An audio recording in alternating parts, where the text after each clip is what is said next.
Greetings world. We are anonymous.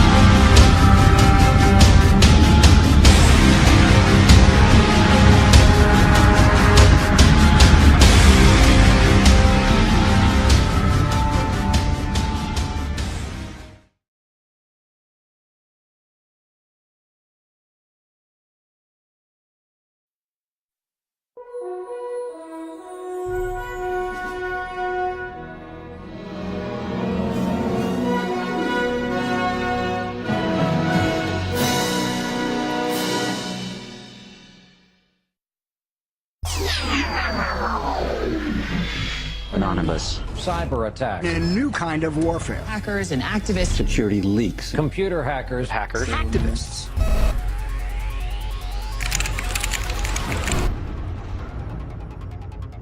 Anonymous has struck again with a warning. This is just the beginning. Anonymous is a collective known for recent attacks on government and corporate websites. The internet is a powerful new medium where just a handful of people in small groups, just by shifting data around in the right directions, can make big changes and big damage. The more you said, the more frightening it was. The Pentagon is now singling out Anonymous as an example of the serious new cyber threats facing the country. The fundamental unit here is information warfare. We're gaining back the freedoms that the forefathers assured us through technology, and we can't allow these freedoms to be taken away. I will put my body on the altar of liberty again and again and again.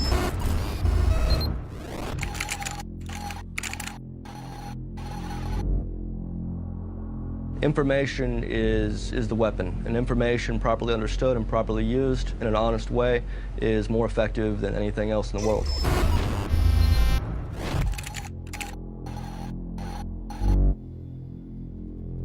If you've got your eye on Boeing, yeah, please go for it. I'd like to see those fuckers go down. Download the code, modify the code just a bit, bombard the Pentagon. You're either with us or you're against us.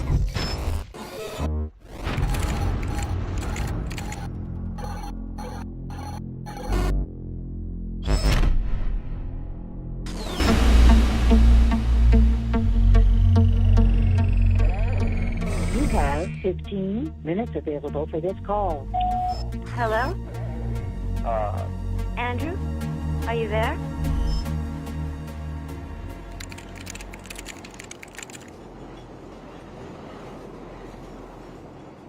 It's not scary to be going to prison? No, I never was scared to be going to prison. There's all these cool people, and I'm learning all these cool things, and you know, I'm making lifelong future friends, and you know, it's future business partners, certainly.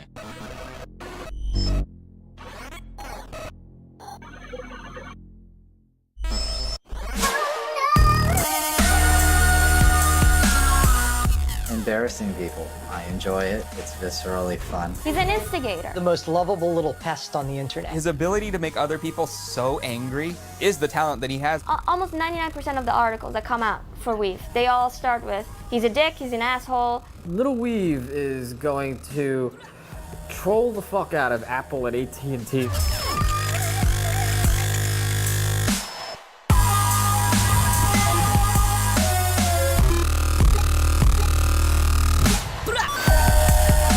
How do I plan on keeping my cornbread safe in prison?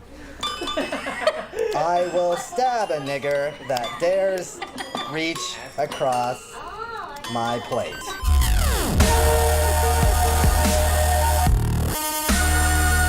I am the Bruce Lee of RegXP. I didn't get caught. I put my name on what I did. I'm not here to play nice with AT&T. I'm here to comment and criticize.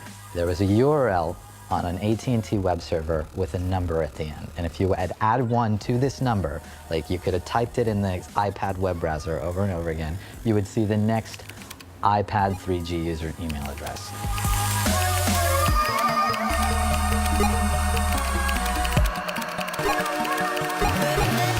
Here's AT&T handing out a complete target list of their customers. It was morally required to come forward and sort of put them over the coals for this. It was like 114,000 email addresses. And it's quite a list. New York Times CEO Janet Robinson. White House Chief of Staff Rahm Emanuel. Diane Sawyer. Not to mention the U.S. Army and Congress. It doesn't get much more high profile than Mayor Michael Bloomberg of New York City. Mayor Bloomberg was like, this isn't a big deal. It's not like people can't find my email address.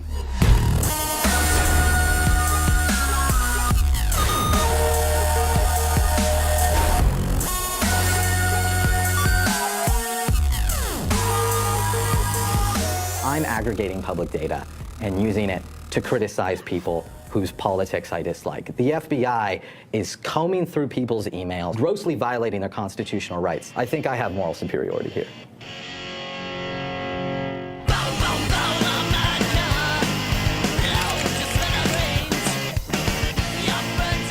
NSA and FBI are like both walking here, and they're looking at the computers and they're like, my God, these red dots, they're converging! They hit a button. No black SUV. There's been black SUVs outside like the past couple days, so. All the red dots are in the same room right now. There's gonna be even more later. Magic fucking genie. You're actually in power. You're in charge. The most drastic improvements that need to be made are in the education system. We need to give people the kind of classical Western education that they used to have. We need a curriculum that embraces, you know, like Keats and Byron. It doesn't sound revolutionary. It's absolutely revolutionary. We have people in power that have explicitly engineered our education system to make people dumb, obedient, and uncreative. Getting them out of fucking power and remaking it so people can be free-thinking, well-educated, sensible, non-reactionary people. This is a revolutionary thing, and it's probably going to require a whole lot of bloodshed. Why has the FBI targeted you? They have, by their own admission, been surveilling me since I was 15 years old. That was in the search warrant they used to kick in my door in 2010. And why? They wanted me to inform on hackers on the internet. You know, like they've tried to get me to do that many times. There is a congruence between whistleblowing and hacktivism and hacktivists. The similarity is speaking truth to and of power, revealing the power structure, whether it's corporate, whether it's government, or both. I was a senior executive at the National Security Agency, and I served there for about 6.5 years. I blew the whistle on the secret surveillance program called Stellar Wind, which were the foundational surveillance programs that ultimately Edward Snowden, 12 years later, is now disclosing through reporters and journalists. The government went ahead and prosecuted me under the Espionage Act. And I faced, it was a 10 felony count indictment, and I faced 35 years in prison.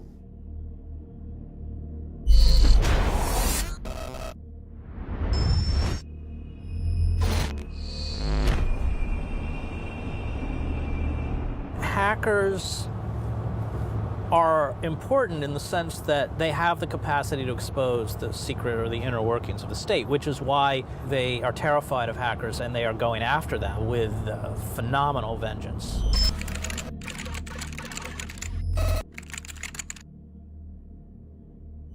We are looking at increased transparency. Unprecedented transparency. They want to avoid scrutiny. So our response, our best weapon, is to bring scrutiny to them.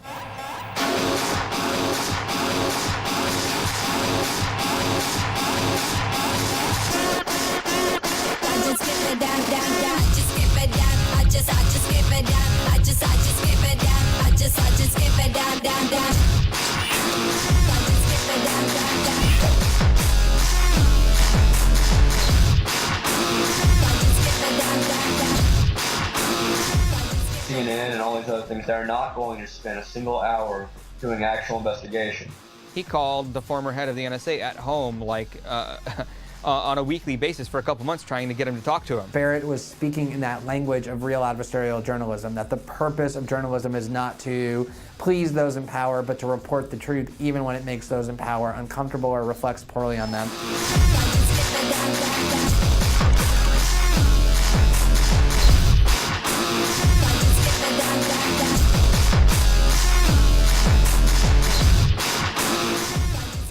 Years old, a cocky college dropout, a self-described anarchist, Brown proclaims he is policing wrongdoing. He was brash, he was cocky, he was arrogant. He's fucking full of himself.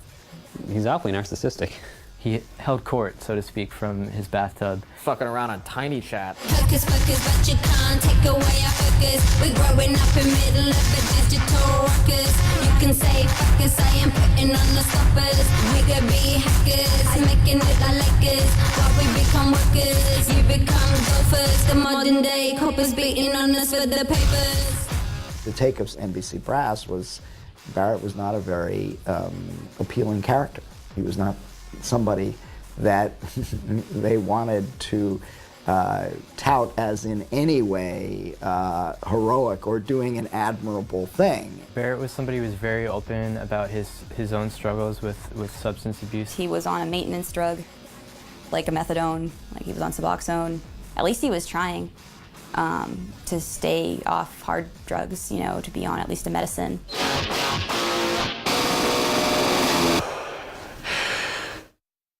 Who are the members of Anonymous? Who are they? They're everyone. I mean, you'd be amazed. There's obviously a lot of people who are hackers or just work in IT. They work for major corporations in some cases.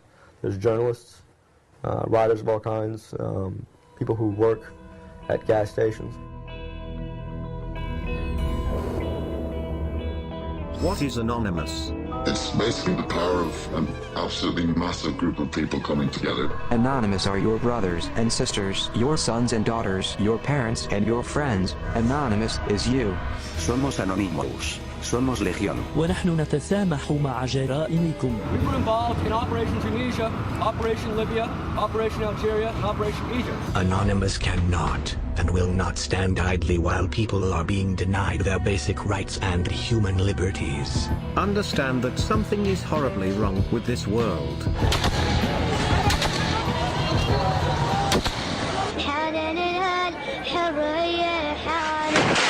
The Tunisian government has made itself an enemy of Anonymous. The Egyptian government has revealed itself to be criminal for the good of mankind and for our own enjoyment. To end the corruption, we must expose it.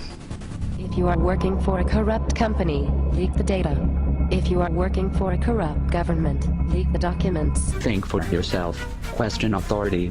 Join us in this battle for freedom of information worldwide. Remember, we are you. Anonymous is you, and you are anonymous. You are fighting for yourself, the web, and for the next step in evolution. It's a very interesting relationship Barrett has with Anonymous. Barrett's anonymous. He's their spokesperson. Barrett's not anonymous. He's not their spokesperson. Is Barrett really anonymous because he doesn't hack and he doesn't really have computer skills? Well, does he have a Guy Fawkes mask? He was fulfilling a very valuable and important function, which was to give Anonymous the legitimacy it needed. He was the person who was willing to go on record. It's an open brand. Like, anyone can sort of label what they're doing anonymous. If you're doing something that people don't approve of, then Anonymous will turn in on itself and sort of like eliminate that, you know, like whatever it is that doesn't kind of fit in with the truth-seeking, justice-seeking ideology. Are you not worried that even an informal involvement with Anonymous is going to end up with you targeted, with you potentially going to jail for this? I mean, in Texas and indictments, it's like a Texas bar mitzvah. I got friends who've been died, they've gone to prison. I mean, you know, it happens. He was interacting with other hackers. A couple times he wanted to make the point that he was not a hacker, that he was of the community. Anonymous members try to hack into people's personal accounts and attempts to post personal information. We haven't tried to hack into anybody's personal, like a military person's personal account. And if we did, we wouldn't fucking go around bragging about it beforehand. We would wait until we were done. This article is also poorly written, and I object to that. He wasn't able to just kind of do anything cleanly without people giving him a hard time about it. My actual title is Cobra Commander. So that's what needs to be acknowledged, I think, further. I also go by faggot now. They use that non-pejorative fag.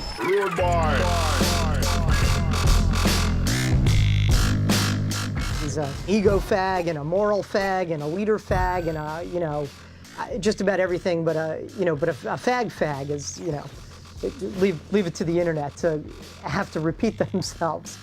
What happened today is certainly illegal. Why are you willing to show your face? I'm more useful as a name tag than I am just as another person with his name hidden. Barrett being a named person was his own doing. He did not show up as anonymous. He showed up as Barrett Brown. There's a new world being born here. At least that's the perspective of the people in it. And I think Barrett really reflected that and gave voice to this emerging worldview. Whether it's valid or not is another question. We are anonymous. We do not forgive. And we do not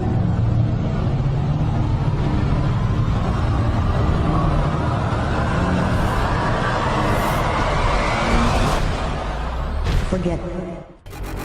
I'm the de facto leader of a movement, screaming hack the planet back in 99. Activism in its prime. Sabu spoke about things in terms of this being a movement for revolution, and everybody was his comrade or his brother. He had kind of built himself up within Anonymous and had this reputation of like doesn't give a fuck freedom fighter. There's de facto leadership, de facto organizer. Someone had to have the idea and start bringing people in. So for a little while, they're going to listen to this guy. They're going to say, what are we doing here? Why are we doing it? There are two types of hackers. There's a ghost hacker who constantly changes his identity so nobody knows who he is or even how to really get a hold of him. And then there are people with permanent fixed identities. Subversive. Fuck the feds. Fuck the government's obsession with controlling the people. And fuck our lack of privacy. Sabu had a permanent identity. He made it pretty clear what his philosophy, his politics were. I find him to be incredibly annoying. He uses words like, "What's up, niggy?" and he's a very to me, I'm annoyed by everything that he says. I don't like his terms and the way he talks. He was the king of the hacking world, doing it like a sir, in fact. Friends around the globe, we are low security. That's unexpected. LulzSec came from Anonymous, and they enjoyed what each other did. Laughing out loud at security, lols, sick. Yeah, yo, that's right.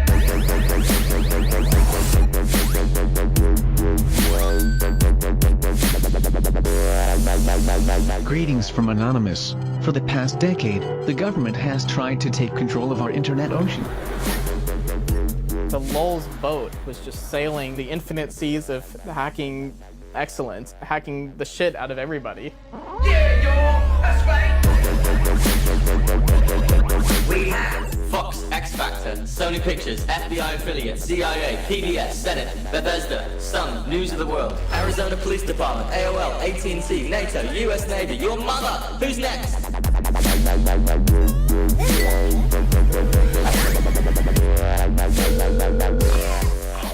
Toby, is everything all right? Are you dead? Crossing the road. I'm not gonna Are you okay?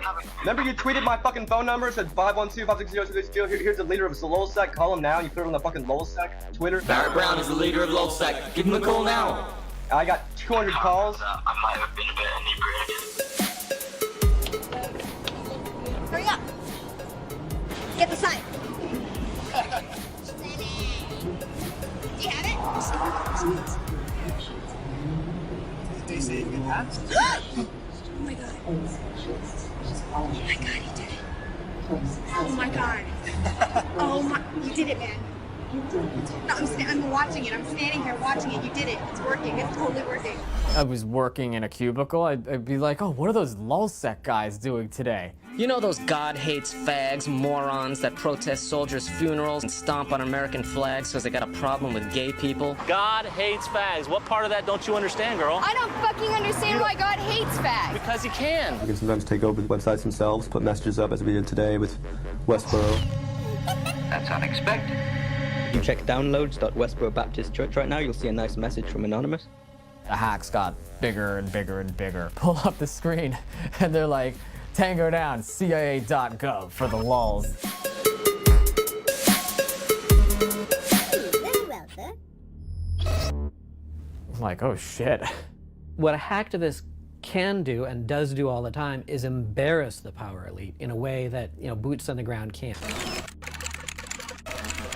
So you can go and sit in front of a building, you can circle the Pentagon. That doesn't really embarrass anyone. If you hack the website of the CIA, you've embarrassed the power structure of the nation state. You've embarrassed the Pentagon. You've embarrassed the United States of America. You've embarrassed it by puncturing the illusion of their power. You made us look bad. You taunted us.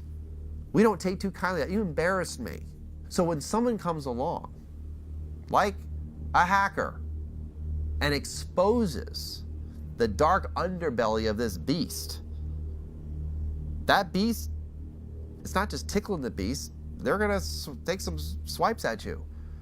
One of the most notorious hacking groups of all time has had its head chopped off. We turn to the government crackdown on a loose, large network of politically inspired hacktivists. A 19-year-old who goes by the nickname Topiary was arrested in Scotland's Shetland Islands.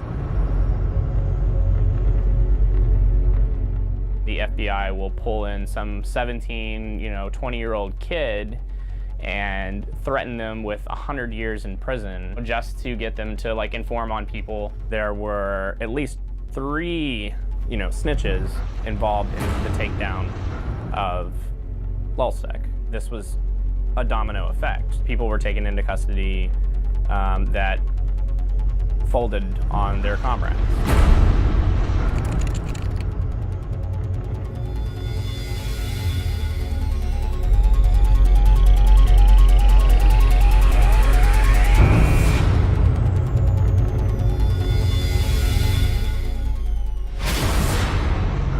Want to speak to me?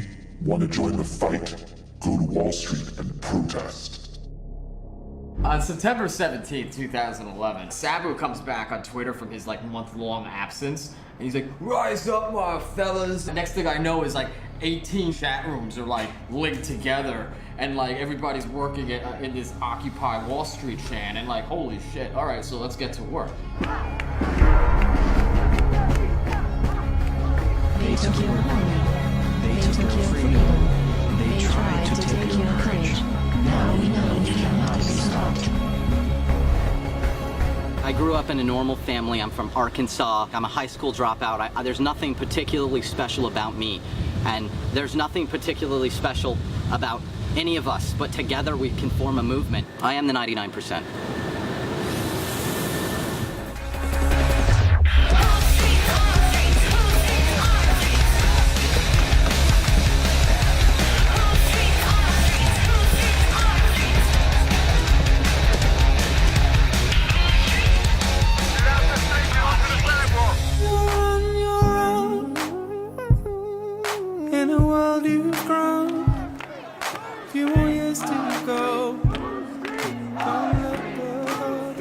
Tricked us into going down a one-way street, and then they kettled us because we were on a one-way street. They were really mean and kind of violent. Were you wearing your anonymous mask when you got arrested? I was too. I don't want to hide my face, but sometimes I feel like I have to. People are dismissing you guys as anarchists. Well, I'm an anarchist, and many Anons are anarchists as well, and so are many of the people who support us and work with us. Anarchy. Thousands of Occupy protesters flooded the streets. The sinister mask fashioned on Guy Fawkes, the revolutionary who attempted to blow up the British Parliament buildings more than 400 years ago, has become a worldwide symbol of anarchy and revolution. They are terrorists. The other side, the rich motherfuckers, portraying us all as destructive, mindless anarchists and so forth, really exposed how reactionary and how inherently violent the police state really is.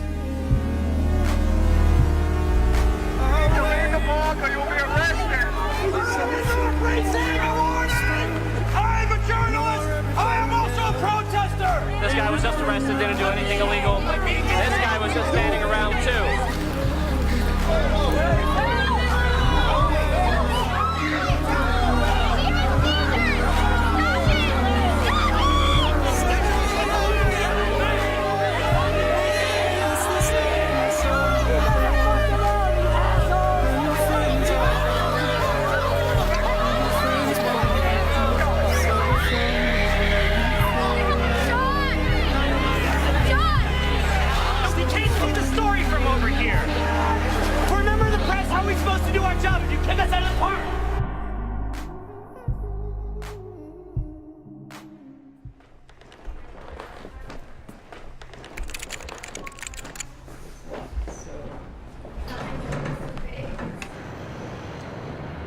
The Jews fooled the Germans because they got to Germany and they're very like serious, rigid people, and the Germans were like, oh, they're just like us. And so they got this great success in Germany.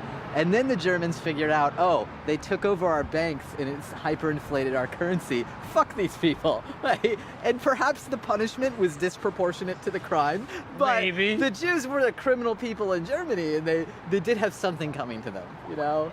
Just a little. Oh my Perhaps God. not the Holocaust. I totally don't blame you for walking away. It's a good thing you're a troll. You can always pull that kind of troll card. He's obviously a troll and by all accounts, an asshole, and highly offensive and of dubious moral fiber and dubious moral standing. He is an internet troll, and for the uninitiated, that's someone who just likes to mess with people for the sake of messing with people. Trolling is a rhetorical style that exposes somebody else's personality flaws by eliciting a reaction from them that shows the true nature of their character. He pinpoints your vulnerability and he immediately starts to exploit it, but for a higher cause, to show that you're hypocritical, to show that you have misogyny, to show that you yourself are racist while you're yelling at him for being racist. Trolling is in the Socratic tradition of questioning everything and driving people nuts until they question their assumptions. And that's basically what a good troll will aspire to do. If I were to name parties that I think were great trolls, I'd say Giordano Bruno, Zeno of Elea, Jesus Christ, Joseph Smith, Brigham Young. I'd definitely name some parties who used a very combative style of rhetoric, but probably nobody alive. You meet Weave in person, and he's the nicest guy in the world. He'll hold the door open for you, he'll grab you a soda if you ask him, and if you meet him online, he'll spew a whole bunch of anti-Semitic crap, and he'll be really mean. I'd like to think of trolling as a way of expressing working class discontent. I recall recently that Gina Reinhart called the working class people of Australia lazy and without self-control. Trolling is the right of said people to respond by telling her to perhaps stop eating and get on a treadmill. You say that trolling is about creating something that expresses the true nature of the character. I wonder how what you said about Gina Reinhart exposes the true nature of the character if you're just talking about her weight. When she has inherited wealth from her father, a bunch of mines, and she runs around calling the people that pull the minerals out of the ground for her lazy and stupid, and it's disgusting. It's a level of decadence and gluttony that I think speaks not only through her weight, but her general demeanor. She's a loudmouthed, obnoxious idiot. I'm not a bigot, except by the original definition of bigot, in that I air my opinion very loudly without the concern for others' fucking cries of help about, oh, he's saying something that we don't like to hear. That's actually their initial definition of bigot before it was associated with a racist, somebody who loudly airs their opinion. And it says something stark now, that bigot is a pejorative term. There's a quote from Voltaire. It says, "To find out who rules you, find the people you may not criticize." Why do we all have to agree with each other? And that's what freedom is about. It's I can call you a disgusting kike, and we can still live in a fucking safe society. He actually is trying to shove this down everyone's throat. Freedom of speech at all costs, as hardcore as I can make it. He's a crazy fucker, but you know, he's our crazy fucker, I think. What was it, the Gay Nigger Society? Oh crap, I can't say that on camera, can I? I should probably not put that on camera. The Gay Nigger Association of America has been around, I think, probably since 2000. It is a very old troll organization. I was elected president of it in 2010. Figured out what words to choose, so it's time to mention Jews. Shit. I've been Jew-armed. Oh shit, oh crap, it's another we've attacked. Don't know what to do, so I get so out of you. DDoS, yes, it's time to stress. LOL. Gay Nigger Association of America. The name is based on a Danish short film called Gay Niggers from Outer Space. The gay niggers come from the planet Anus. And they are much, much more intelligent than any other creature in the universe. When Hurricane Sandy swept through New York, they posted a bunch of pictures on Twitter of black people like looting and stuff from like Sandy Loot Crew is what they called it, the hashtag.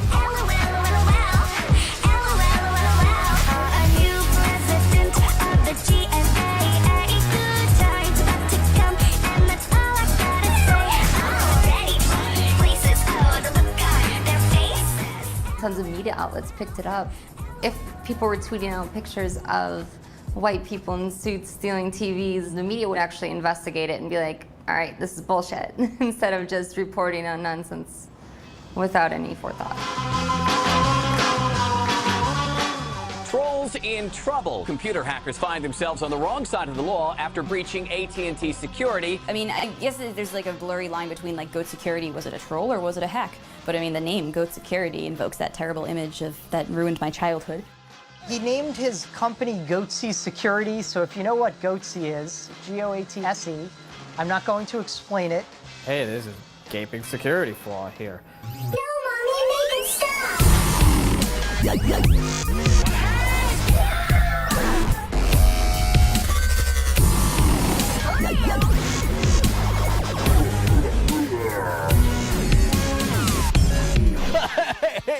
Goatsy Security, who are these guys? And they're Googling Goatsy, and they're getting the Goatsy picture. They're called Goatsy Security. Is that my pronouncing that correctly? Yeah, that's right. We're analyzing coverage from Bloomberg, Goatsy, The Register, and Forbes. Goatsy Security would expose the gaping security holes in your systems. A corporation like AT&T and Apple, you know, the only way you can really get to them was literally to send it to the media and make a gaping asshole mockery of it. We're here today to announce that our office has filed criminal charges against Andrew Ornheimer. I can't fucking bounce on him. I don't understand it. The picture that the press has painted of me is unfair, and I'd love to have a discussion, a fair discussion. Truth triumphs in the end. Would you say you did anything wrong? I don't believe I've done anything wrong, no. Well, what happens when a hacktivist comes along, some kid, right, like Weave comes along and like punctures the invincibility of the United States government or AT&T? You minimize the power of these institutions by doing that, right? That's why these kids have to be stopped.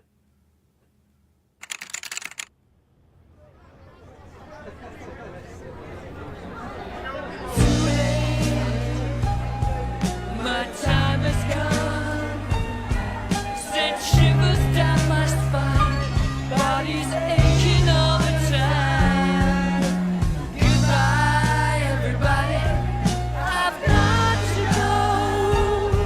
Gotta leave you all behind and face the truth. Mama.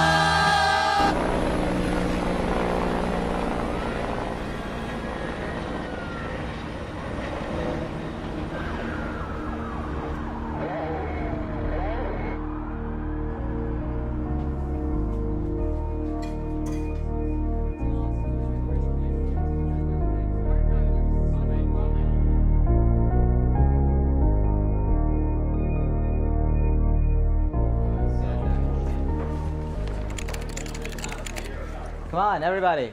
Everybody, we're going.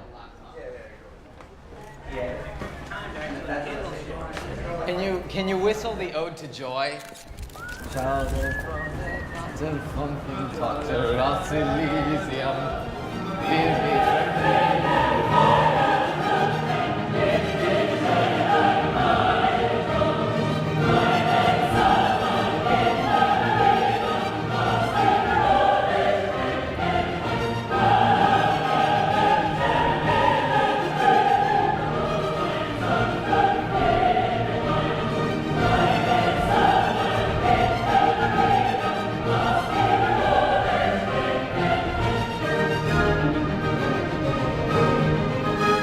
It's been good knowing you. I hope to see you all again. If not, write me shit and keep causing trouble. Cause as much trouble as you can in my stead. That was classic, of course. Oh.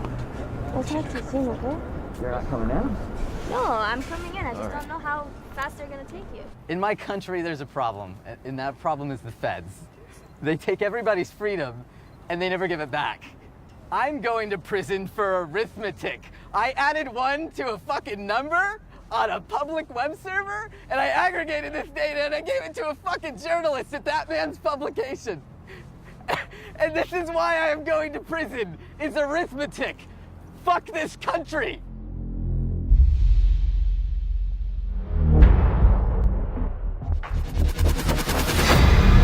America's priorities are our priorities.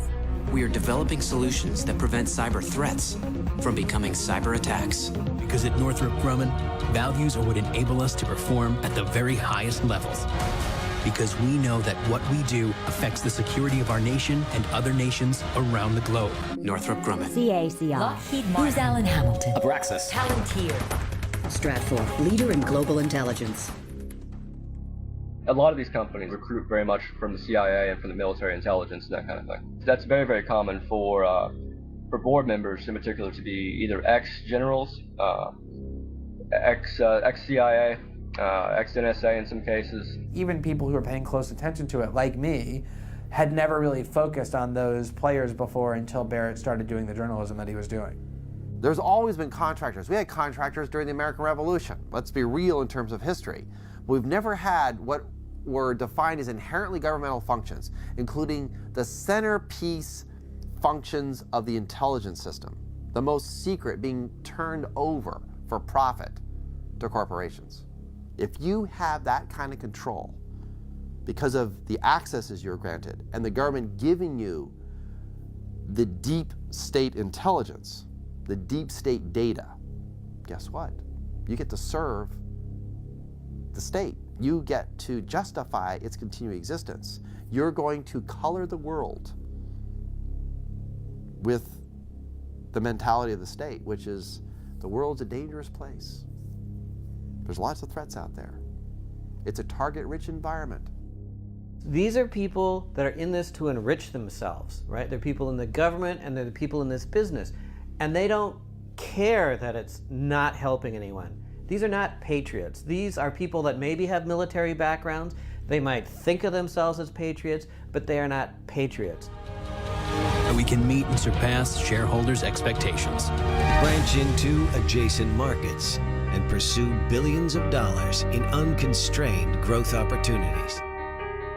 They're invested in the security theater. Hundreds of billions of dollars have been spent on national security, ostensibly to protect us. I can actually say it's actually in the trillions, the total amount of money. I would argue it's the largest redistribution of wealth in the history of the United States. Wars are not meant to be won, they're meant to be continuous. And if you want to hold a continuous war, whether in real life or on the internet, then you need an enemy that can't be destroyed. And Anonymous is impervious to really being destroyed because it's decentralized, it's everywhere, and it doesn't even have to exist. I mean, they could just say it exists, and then it would. And it's sort of just like terrorism. Terrorists are everywhere. Terrorists, your neighbor may be a terrorist. So, you know, we have to remain vigilant, you know, and that's the same thing that's basically happening online. Right now I've got Barrett Brown, founder of Project PM and one of our cyber experts. Barrett Brown joins us now to break it all down. So is this an official declaration of war against Booz Allen Hamilton and possibly other contractors? Yeah, we just got around to declaring that war just now. I still collaborate with some anonymous participants within my own group, Project PM, acquiring more information and bringing attention to what's called the intelligence contracting industry.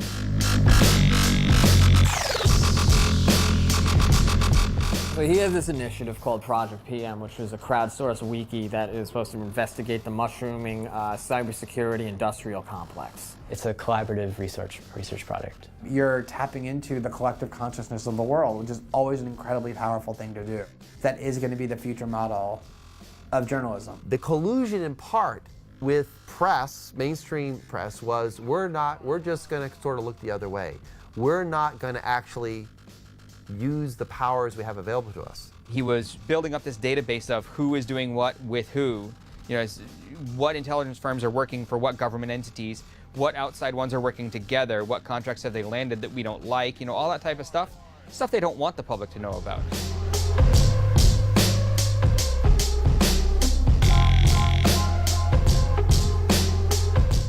There were these hacks going on. We're expecting these data dumps.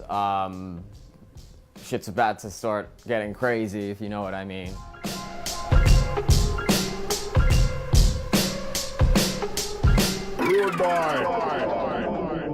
Going through, thousands of emails is kind of a huge undertaking. It's a lot of reading. Did you do that? Go through hundreds of emails? Can I say that? These people were contributing to what they believed was a journalistic project. They were contributing anonymously, they thought, to help the cause of journalism. Obviously, Barrett was onto something. Otherwise, there wouldn't have been this type of reaction. 41 months, 3 years, supervised release, 1 drug test within 15 days, computer monitoring, mental health evaluation, $73,000 restitution to U.S. Treasury to be given to AT&T. He reached for his phone, he reached for something, they fucking tackled him, handcuffed him, took him out for like 15 minutes. He came back, not just in like handcuffs, but like with the thing around his waist, like the big chain, laughing. Like, it's seriously like walking around the courtroom, just going like that. I gave him the thumbs up. You guys fucking seen this?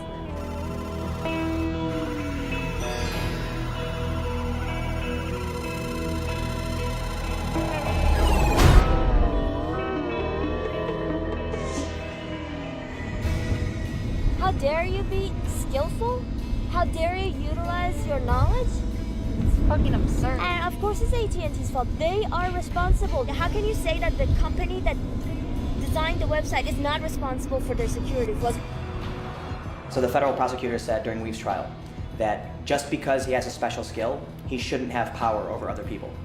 That's how they view it, And it's not incorrect to say that people who understand computers have power. It's just I don't think the answer is coming down on our prodigies and our geniuses. I'll put it this way: there was a time when you hacked a company and the company hired you. Now it's you hack a company and they come and they beat the shit out of you.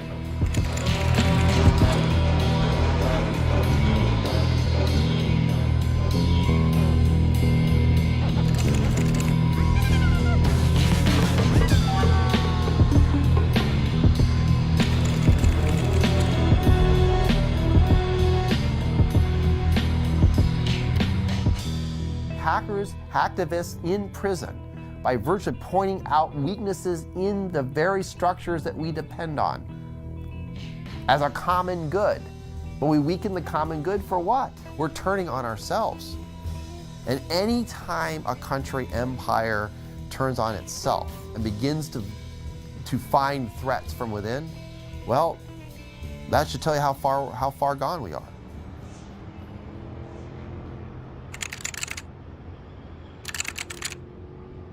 Howdy, Internet. My internet blogging must have pissed somebody off. They have cut off my fucking TrueLinks access because, of course, we live in a country with a childishly authoritarian government that can't handle anybody saying anything mean about it on the internet. And I miss you. I really do. There's so many of you that I can't. Hopefully I see you in a couple of years. I wish I could call each and every one of you. I'm still in prison. I've been denied access to both sunlight and food. I can't tweet via the normal means any longer, but I will still read everybody's responses. It'll be snail mailed to me. Fucking barbarism. Keep up the good fight and make trouble while I'm gone. You guys gotta carry the internet ruin torch, I suppose. Oh God, Weave. That was one of his better communiques. I was outside grabbing a cab and I get a call from an unavailable number, and it's like, do you want to accept this toll-free call from Andrew from federal prison? And I was like, oh God, it's Weave. I could barely make out what he was saying, but he's like, set up an asterisk box so I can upload things to SoundCloud. I'm just like, okay, whatever.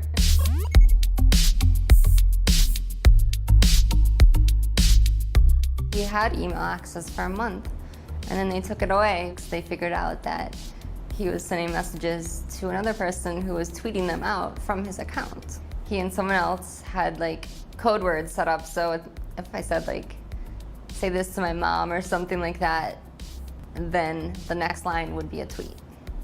They were trying to shut him down, and we found a way to subvert it. ISS, best client. Scholar macro, real giant. Sitting in a channel, getting mad, defiant. I'm the man when they can't spam compliant. The more that they try to, make this go away, the government, it keeps coming back, and it'll bring more attention on Weave. Took him a couple years to garner 5,000 followers, and then as soon as he goes to jail, in a month he gets 5,000 more. Got the Tommy Wiseau, director of the room when I spit flow. Singing Weave should be chillin' and get mo. Cause a man's afraid of gay names when they raise the crypto. It took them a month to figure out that we were uploading to SoundCloud, even though there was like news articles about it. And just a few days ago, we looked at the caller ID, so we had 2 mysterious phone calls. One of them was from US government, all capitals, and the other one was from Federal Bureau of Prisons. Ever since then, we haven't heard from him.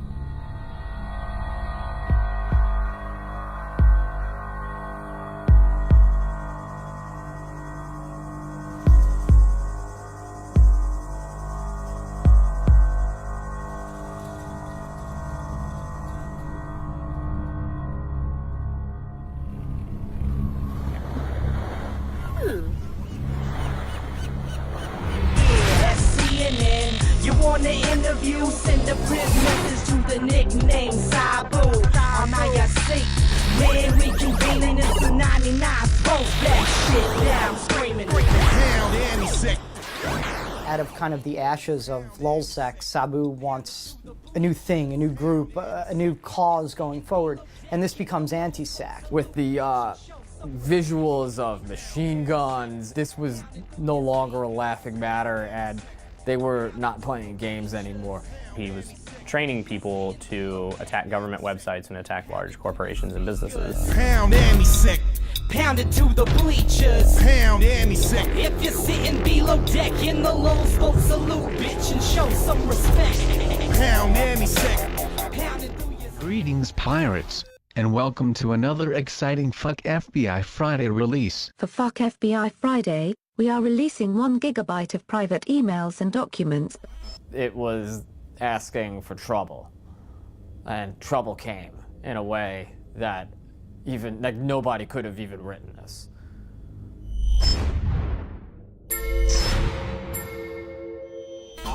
Anti-sec culminated in Christmas of 2011 with the Stratfor hack.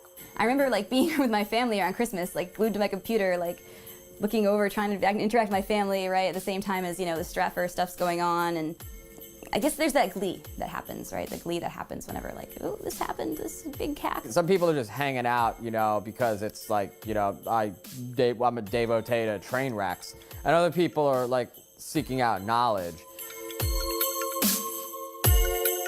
Stratfor is a private intelligence contractor. They act as a outsourced private version of the CIA. The national security journalist Joshua Faust maybe, he said that Stratfor is no different than a private investigator, but PIs don't have the sort of clientele that Stratfor had. Hunt Oil, National Oilwell Varco, Emerson Electric, Dell Computers, Northrop Grumman, Lockheed Martin, Department of Homeland Security, Defense Intelligence Agency, U.S. Marines.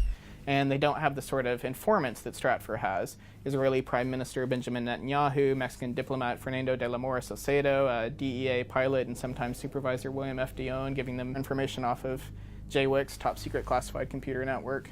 So that's not the PI that you would hire to see if your spouse is cheating on you. That's Stratfor.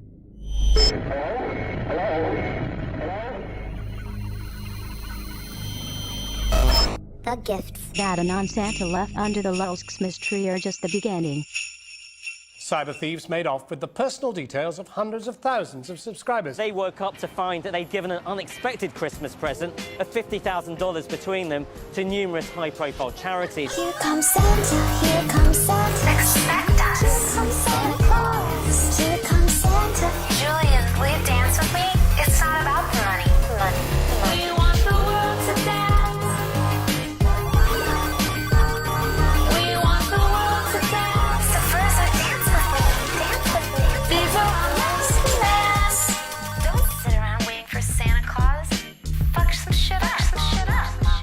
take an ex-FBI agent and use their credit card to make a donation to the Red Cross on Christmas Day, I get that it's criminal, but it's wonderful in its own way.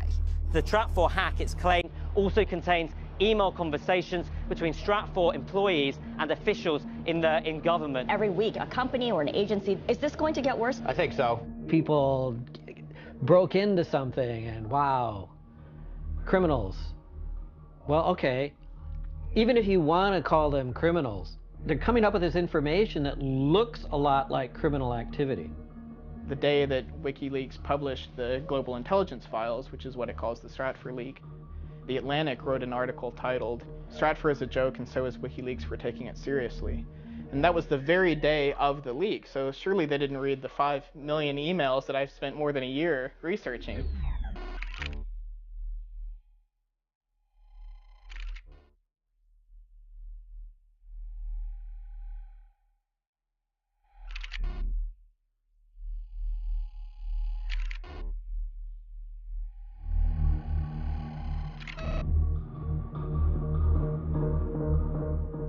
The 5 million emails have just been published. The most important revelations are still unknown. The information involved got to us because several young people sacrificed to get it to us. They went out and took it. That's me. It wasn't me. Send me some backup.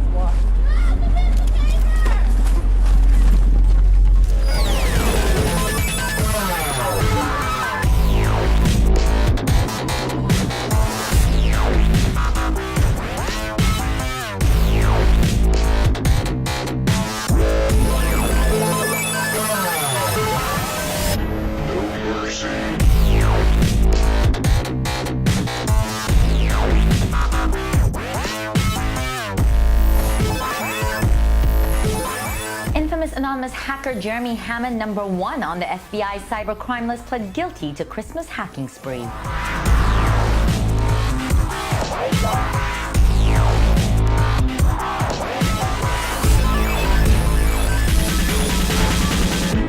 No mercy. 10 años de prisión a Jeremy Hammond. ആധുനിക രൂപമായിരുന്നു Jeremy Hammond. Jeremy Hammond qui fait face à lui. Known as the electronic Robin Hood, Jeremy Hammond. Computer hacker Jeremy Hammond has been sentenced to 10 years in prison.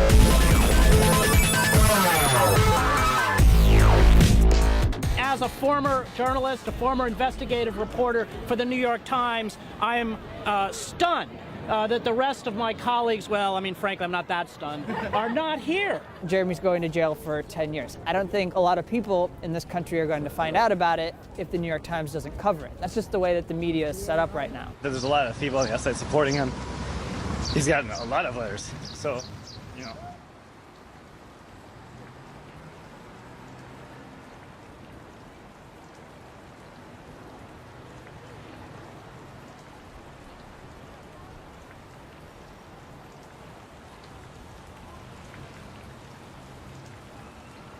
Hammond's actions are acts of civil disobedience, fundamentally. In hacking Stratfor, Jeremy Hammond achieved some degree of transparency. It opened our eyes to things that we needed to see. सच का साथ दिया है और उन्होंने सिर्फ उसी को सामने लेकर आए हैं जो सच था. 25 years after Bhopal, after a gas tank released toxic gas into the cities surrounding the factory, they were monitoring dissent and demonstrations against Dow Chemical.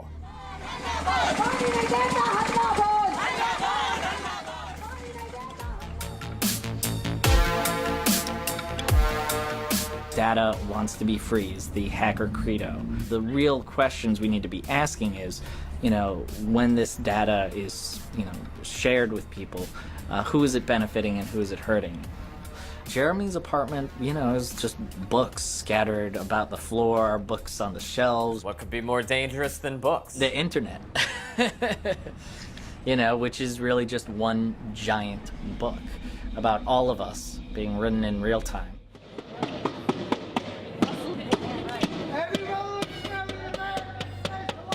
To the extent that Jeremy Hammond is responsible for those 5 million emails, he did something entirely necessary.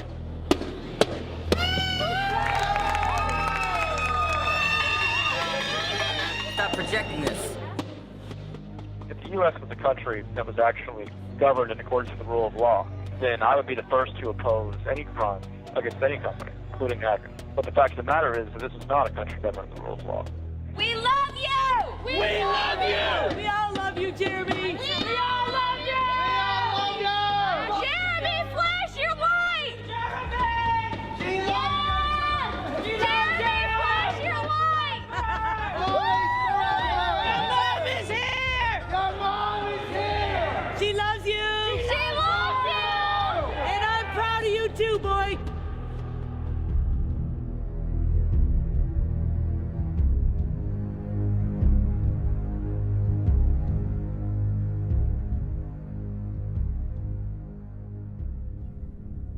My name is Barrett Brown, and I've been waiting for this day for about 6 months. In a way, I've been waiting for this day since I was 7 years old. On March 5th, I received communication from a certain individual saying that I was going to be raided the next day at my home. They go to his house, his apartment, and he had spent the night at his mom's house. You know, I just go to my mom's house and sleep over there sometimes. We've been very close. Next morning, I get woke up at 6:30 by my mom. She's scared. I go downstairs. There's 2 FBI agents. One is named Robert Smith. He is a FBI cybercrime fellow. They say, okay, we've raided your house, your apartment. Do you have any laptops here you'd like to give us? And I said, no, I don't have any laptops here you'd like to give us. So they get another warrant for his mother's house and find the laptop. Then they charge his mother with obstruction of justice. When I was 7 years old, I first heard the term FBI. My parents were fighting a lot. That my dad would sometimes get angry and throw things at my mom.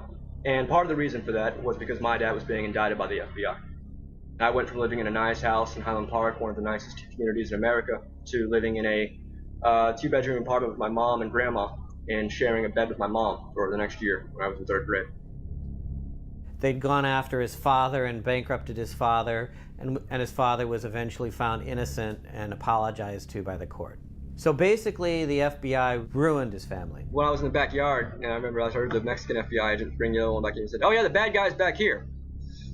It was that day I realized I'm a bad guy. You know what, I had no idea beforehand. You know, and even now I still have trouble really sort of internalizing that. But if the FBI says it, it must be true, and from now on I am a bad guy. It's kind of like a quad, and everybody in the apartment complex can hear this man ranting against the FBI on the balcony. And I'm getting a little bit concerned, but I also want him to have his, because he's Barrett Brown. He says crazy stuff. In the evening, we sit in the tiny chat, just joking around. I'm not wearing a shirt. People like us who are totally fat can do that. Oh, there she is. Hi, Insert Mac Babe.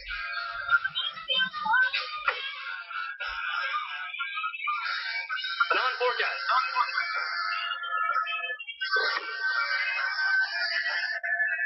Hey, can you tell me if you're a gift or not? She said shit. I swear to God, she said shit the other day. It was crazy. And the picture on her fucking Twitter is the same person. Yeah, I'm pretty sure it's a real person. Oh my God. Look, you're pretty. You don't have to really think I'm It's like super passionate about this argument.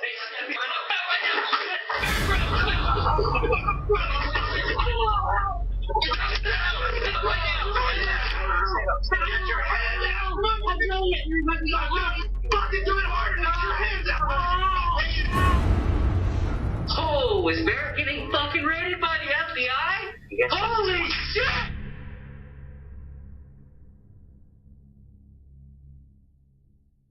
If you're in the place getting raided, okay, you don't know anything because all of a sudden your utilities go out. And the utilities go out because they're concerned that the concussion grenades might start a fire. So they don't want the gas or electricity running, okay? And none of the stuff you see on television where, they go at the door with the battering ram. No, that door comes down in one blow. Okay, and you're down on the floor okay, with one of these macho jerks pointing an assault rifle at your head, swearing at you and telling you to freeze or he's gonna blow your fucking brains out.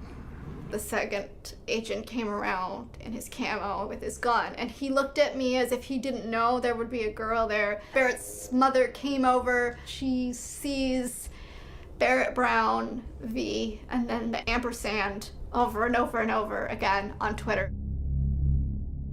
Barrett Brown banned is a way that people communicate that somebody has been arrested. He's talking shit. There's no crime against talking shit. But maybe there is now.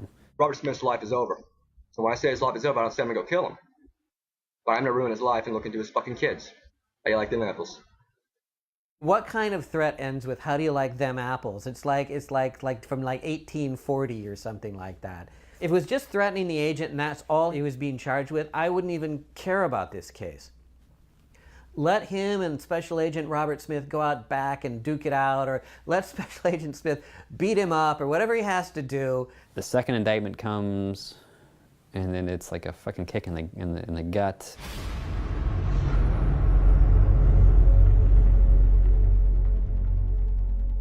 All these guys are doing are trying to, put the fear in him, trying to pressure him to flip.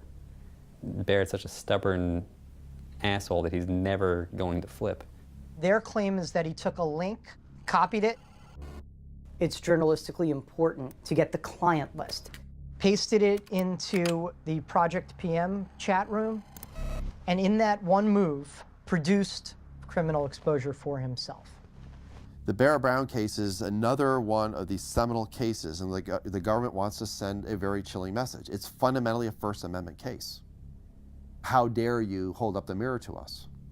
They called Project PM a criminal organization, and that's what people freaked out about, because there were a whole bunch of people who hung out on that server or that wiki and wait, this is a criminal. I think they're after who? Anyone else? Any other names to put on our list of people to watch?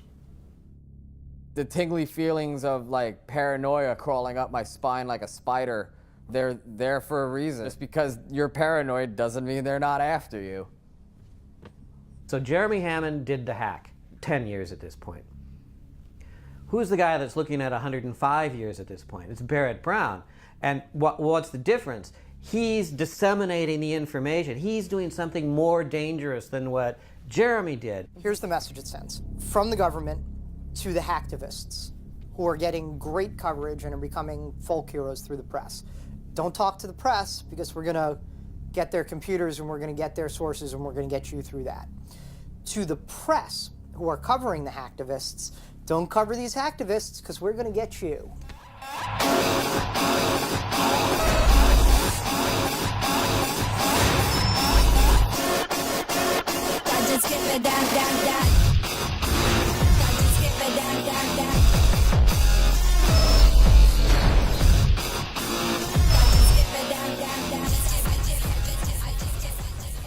Here's what I want. 1,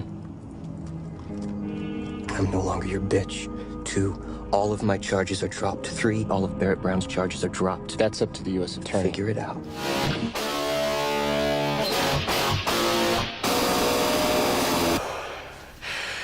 Hector Xavier Monsegur was responsible for the arrest of Jeremy Hammond and other anonymous and LawSec members. Sources say he began cooperating with the FBI. I'm the de facto leader of a movement, screaming hack the planet back in 99. Activism in its prime, global hell had the dot mill.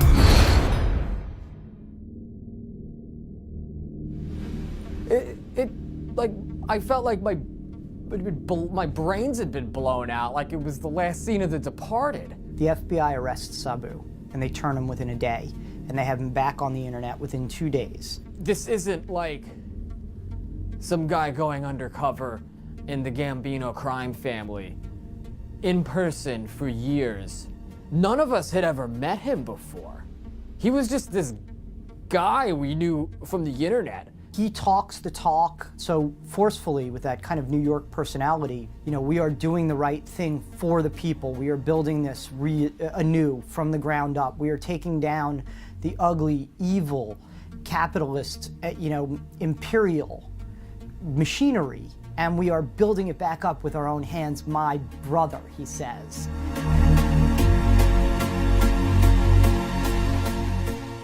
Looking at Sabu's interactions with reporters during the time that he was an FBI informant. Sabu could have easily just told the reporter, like, no, I don't want to talk to you, go away.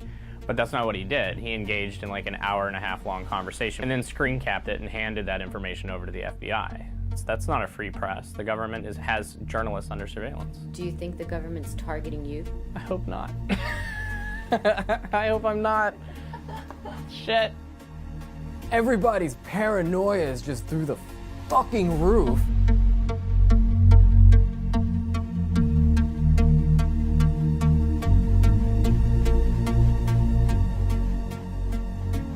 Wait a sec. If he was working for the FBI from that moment in June to this moment now, they didn't delete his timeline. They didn't try to hide any of that stuff.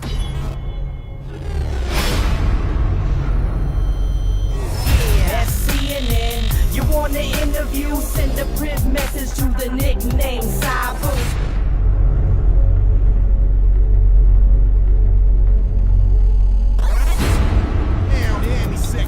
Pounding through your speakers. Pound any second.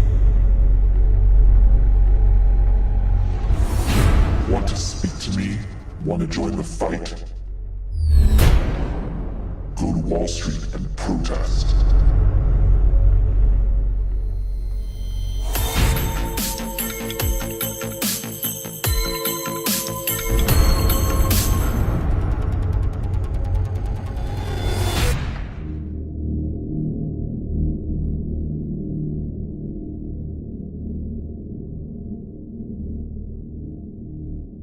Sabu and Jeremy were partners in crime.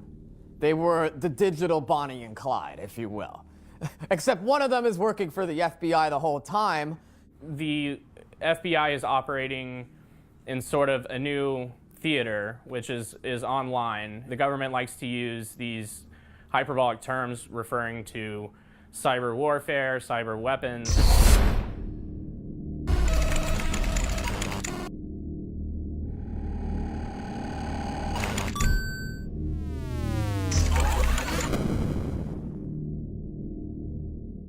The feds, by proxy through Sabu, were giving Jeremy the 0 days to get into these websites. In order to, say, entrap a terrorist, they would sell him fake explosives.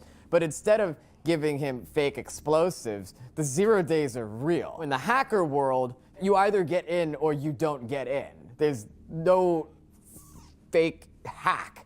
They didn't it wouldn't be a crime if it was a fake hack.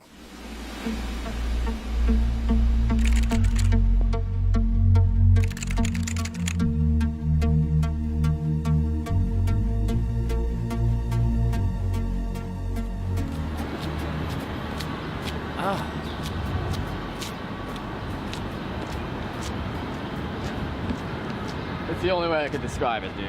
She filleted him. The amount of cooperation was truly extraordinary. And it was just amazing. She just kept saying it over and over. It was truly extraordinary, and you know, and I gotta say too, I don't know what I would have done in his position. I really don't. You know, you have to walk a mile in his shoes to understand it. There's a lot of people that are gonna be mad though. The amount of truly extraordinary cooperation that he gave. This was the first time anybody had ever seen him, at least publicly. Like, this was real. This was finally coming to a close. And he was facing the guidelines between 21 and 26 years.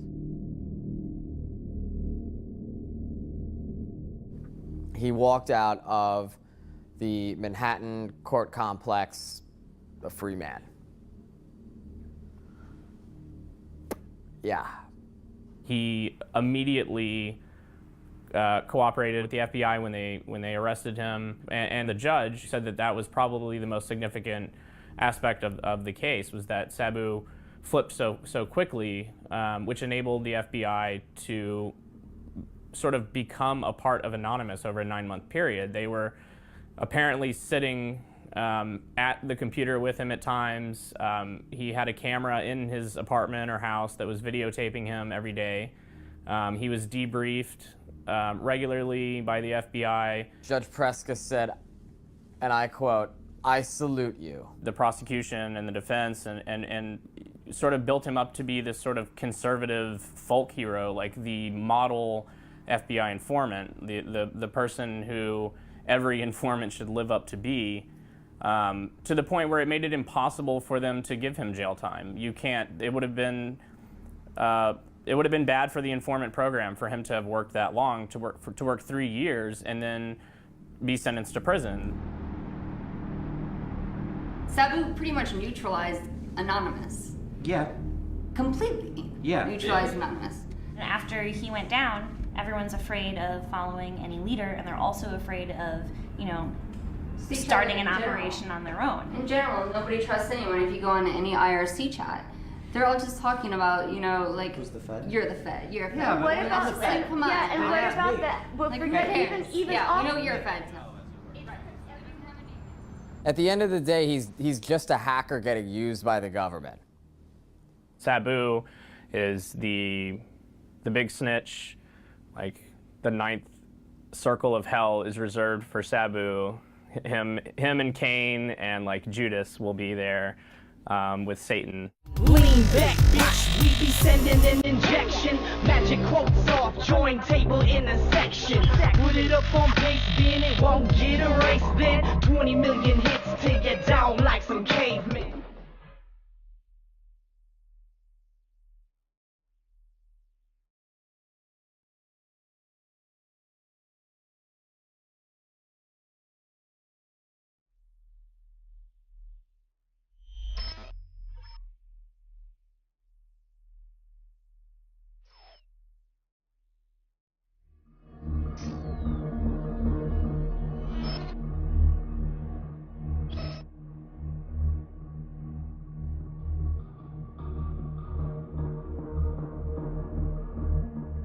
There's been an unfortunate deficit in what people have read and what people have written about an issue that is of extraordinary importance. Trapwire.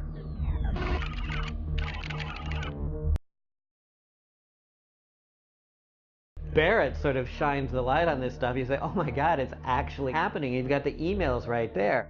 He stumbles across this. Stumbles across it, starts talking about it. Trapwire manages to take lots and lots of data from the closed-circuit cameras that are found in large urban areas and makes the information more actionable and functional. Trapwire is software that can match surveillance data taken from multiple closed-circuit cameras from across the country.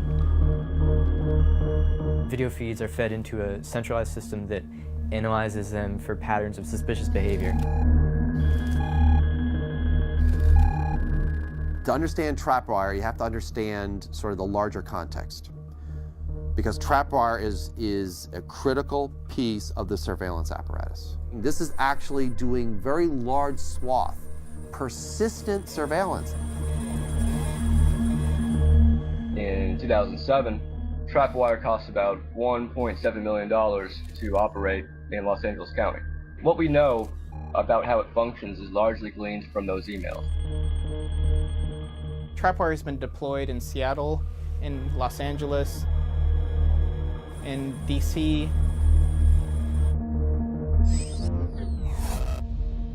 According to a Stratfor email, there's like 500 cameras in this New York City subway system equipped with Trapwire. The New York Times said that Trapwire was only used on 15 cameras in the entire country and that the DHS wrote it off as a failure.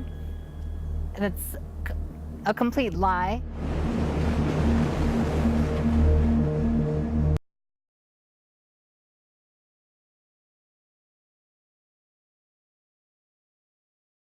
We had gone to 30th Street Station to troll trapwire. And so what troll trapwire was for us was essentially acting out these things that the security researcher Justin and other people had said this might work to trigger trapwire's alarms. Sitting there holding my laptop and looking around, like a little bit. Tweeting, we did video. And they were Live being tweeting. ridiculous about the whole thing. Obvious, yeah. Completely obvious. We ate with a senior official in the Philadelphia Police Department. During this, Homeland Security unit for Philadelphia Police had come to him and said, Dustin Slaughter and Kenneth Lipp are at 30th Street Station, and they're worried that they're going to smash cameras, that we have something terrorist in mind. It blew our minds when we found out they thought they were monitoring this. They actually were paying attention and freaked out about They're it. doing what everyone's worried about. Right. Like, Yeah. it's not Anarchists are running all over the place and smashing, burning, looting.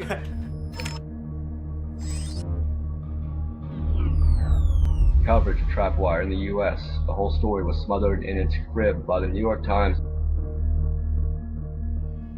It's an open secret that the mainstream media has special access to the halls of power. There was a phrase I used to hear at NSA. We're going to tell them what we want them to hear, not what they need to know. What we want them to hear. That's pure manipulation. That is PSYOP, info-op. You're saying because you can, you're controlling the narrative. Hail victory! Go, go, go, go, go, go, go, go, go.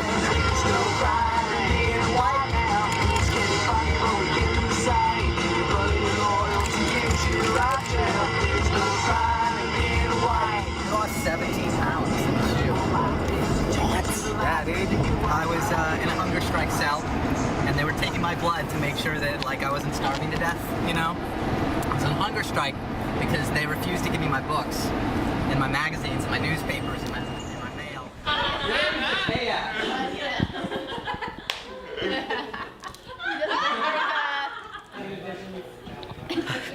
I spent the majority of my time in the shoe. They were like, if you continue, we're gonna force feed you. And I'm like, well, you're gonna force feed me. Hey, I ain't backing down, you know? The infamous computer hacker known by his alias Weave is a free man after more than a year behind bars. An appeals court has now overturned his conviction. Every bit of an operation, they can't copy, so they hating. So I'm keeping my methods close to the chest. I rock the knock on speed dial, case I got a social internal contacts that ain't taking take more. Oh no, my aim designed off, checking to see if it's suspended or if it got reset and appended to the essence. I TXT, the enemy is holding on. Time behind bars has made Weave even more outspoken than before. I can't watch my society rot when a bunch of federal scum want to just throw anybody that they disagree with in a prison cell. It's the end of the West right now, and we gotta fight for it. Somebody has to. You have no instincts to flee like Edward Snowden or Julian Assange. I'm not running. This is my country.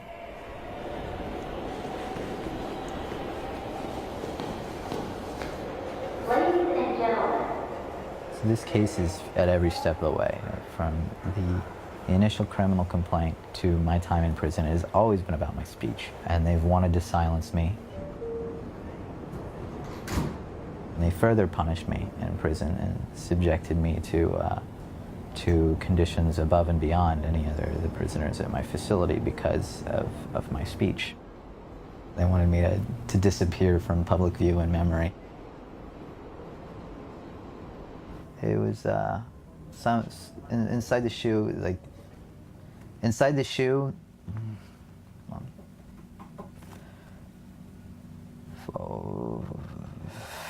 There's an author, Alexander Solzhenitsyn. He was one of the few authors that kept writing after Stalin told all the authors that they weren't allowed to write any literature that was compelling anymore. He ended up in a prison system called the Gulag, and he describes there the steps that they do to try to break you down. And I kept checking off the bullet points that he listed. He had a 30 bullet point list of all the various interrogatory methods that they used in Soviet Russia. Temperature extremes are one of them, and they'll turn up the AC to freezing temperatures while I was sleeping, and then they'll pump up the heat during the day. So, and they come and I couldn't sleep because they would bang on the door every once in a while, and they'll shine the flashlight in your eyes, you know, and keep waking you up at night. They'll put you on a bunk and you can't even sit up, and there's a light like right next to your head, and it's pretty terrible, no doubt about it. It's pretty terrible.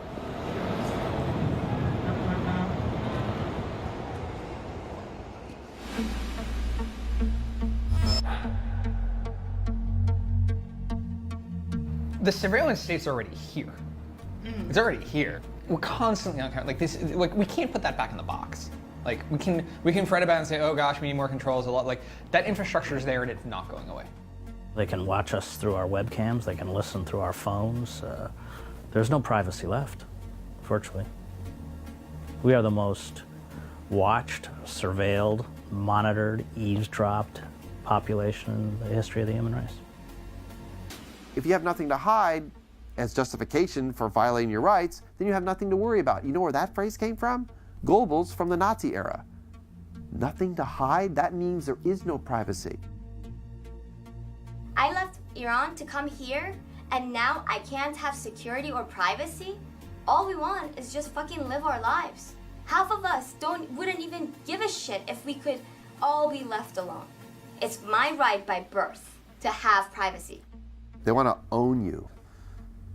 That's a power relationship, superior-inferior. If I know every single thing about you, about what you think, how you reason, what your fears are, what you're planning, what you're doing, and you know nothing about me because I'm shielding my behavior behind a wall of secrecy, I have incredible power over you. The power imbalance between us is immense because I can now manipulate you, I can threaten you, I can alter your behavior in all sorts of ways, I can anticipate your behavior, I can prevent you from doing things that you're planning, I can prepare in defense of what you're doing, I can always stay many steps ahead of you. This mentality, this pathological, you have to understand the mindset. You have to understand the psychology behind those who want to know everything. That means anything hidden, anything private, anything sovereign is a direct threat to the surveillance state. The capacity of this agency to spy on people and to know everything that they do is so extreme and awesome. At any moment, pure totalitarianism could be imposed and the American people would have no place to hide. Security and surveillance state is put into place in order to keep a population captive, and they now have all the mechanisms to do it. Absolute iron control over a restive population, so should the population become restive. The United States unchained itself fully from the Constitution. People still don't fully appreciate it. Talk about mass surveillance, all those stuff. No, they've unchained. This is an alien form of government. It's completely anathema to democracy. It's completely anathema. But obviously the government's not going to come out and say, hey, guess what? We're under national emergency conditions.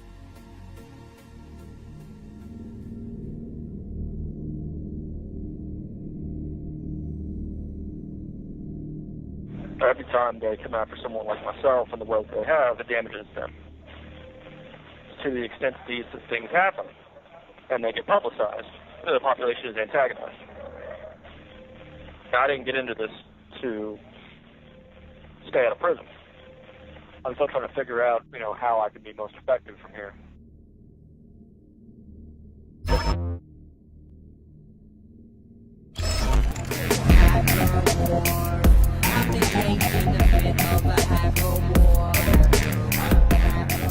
I'm going to continue hitting large companies and institutional powers. I'm not going to take no shit from nobody. Fuck them if they can't take a joke.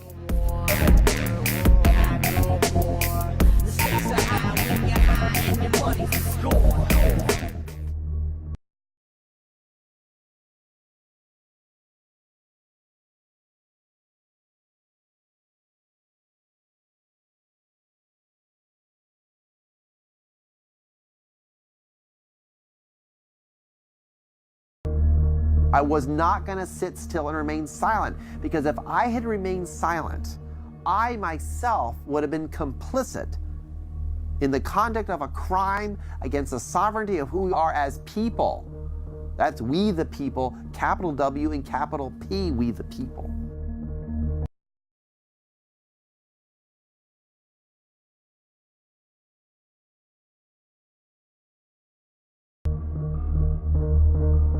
can just sign off. Right. Like, you don't have to be a victim of trolling. Like, you can just turn off the internet. System, every outlet, every avenue of avarice. Some mavericks of information face up with the candidates and cameras are there to document the struggle live in person. Take a peek behind the curtain. Situations worse than anything the casuals and NPCs could dream of. Trust this team of brilliant bastards go on tearing the whole scene up. Journalists and media don't buy what they are feeding you. Depleting you of truth because Sabu got off.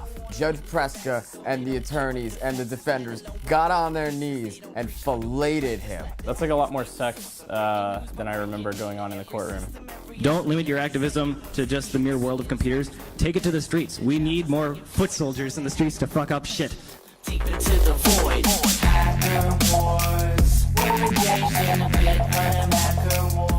Dallas, Texas native Mr. Brown joins other infamous Texans who fought the government, such as Branch Davidians at Waco, Texas. Fucking really? Really? The Branch Davidians? Really? Fuck you. Stakes are high and it's a crime. Play on the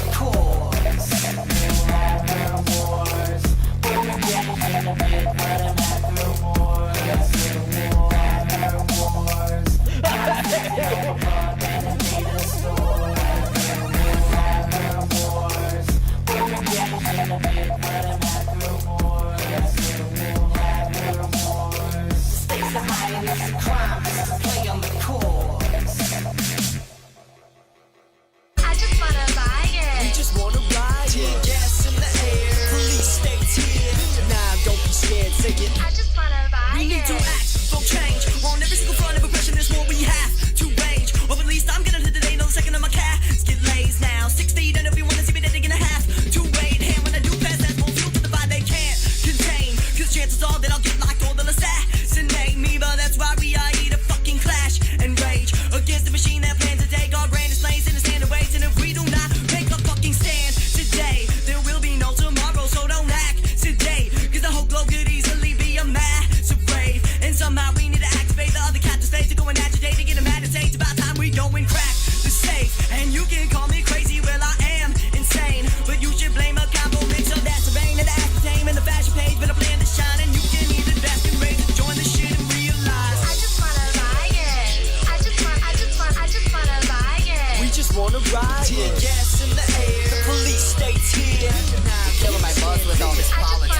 Yo, how the fucking Philippo retained his faith in a system that's euphemistic when the slave camps are labeled as prisons and when the information that's given is tainted and twisted by the heartless that try to target educated decisions like marksmen. So we're raising arms, fists, and picking signs to match and fight for human rights. We carry lanterns with a mic attached. Focus groups began with advertising, then it got involved within the dollar spent on politics. Is that surprising? Your campaign is a fucking commercial, I'm not fooled. You've got strings attached to your back and it's not cool. These monsters have murdered the landscape. They're stabbing her repeatedly to proceed to blow her top off. A damn shame. The recipe is seasoned, but I swear you motherfuckers shouldn't grab a plate. Although it's harder to swallow, I would rather taste the truth is to raw as food.